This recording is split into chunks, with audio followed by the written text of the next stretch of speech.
Hello, Daz Studio patrons. This is Not From This World, and I want to say happy Tuesday and welcome to my YouTube channel. Now, before I get started today, I just wanted to say thank you to all of you over the past couple weeks where I had some sound issues on my YouTube channel, and the videos that I posted while I was away in Peru were dubbed in Spanish, and then there was weird AI English going on. So I just want to say thank you for being patient about that.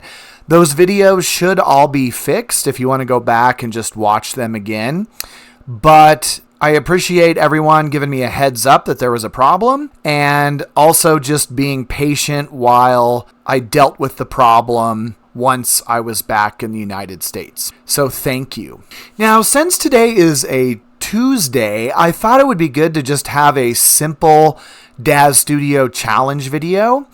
And after reading a lot of your comments over the last week or so, I thought I would just make a challenge about the idea of preset characters versus customized characters. Now, I have done a little bit of both, and as I was answering some comments in my other videos, I kind of mentioned this, but for the most part, I just kind of use the cookie cutter preset characters. And I think I've mentioned that Milica here is a store-bought character, and the only thing that I have changed on her would be some of her textures to make a more aesthetically pleasing nipple area. But I have made some custom characters for clients when they ask for them, and this girl here is Emma, and she is an example of a customized character. I actually have a video that shows how I made her. This is kind of a rendition of Emma Stone that a client wanted me to use. And so I created a video about how I did that. And it's actually my most popular video. My most viewed video on my channel is the video on this customized character. I guess my question for everyone today is, how do you go about making a customized character? Because how I did this was when the client told me that he wanted a likeness of Emma Stone, I searched through my preset characters, found a character that looked sort of similar to that person, and then I took that character and modified it to make it have more of a likeness to the person that I was trying to create. So that's how I have done it. Do a lot of you just start with the base character and go from the base character and just completely modify from the base character?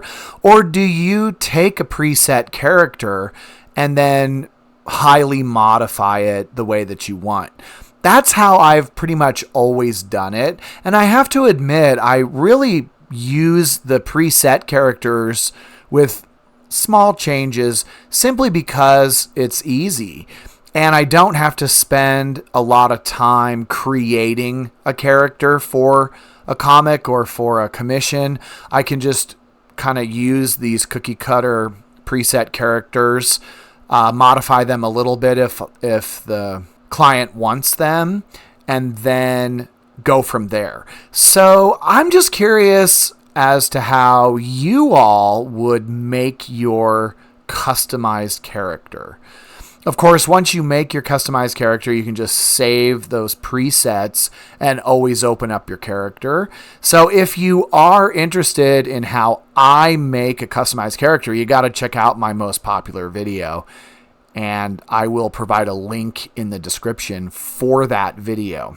All right, well, that's about it. It's good to be home, and I will start making some more heavy-duty tutorial videos coming up in the next few weeks. I just had to get back into the States, away from my vacation, and again, thank you for your patience, and give me a like. If you haven't subscribed, hit that subscribe button. And of course, please comment. I'd love to hear what you have to say. All right, until Friday, have a wonderful week and happy rendering.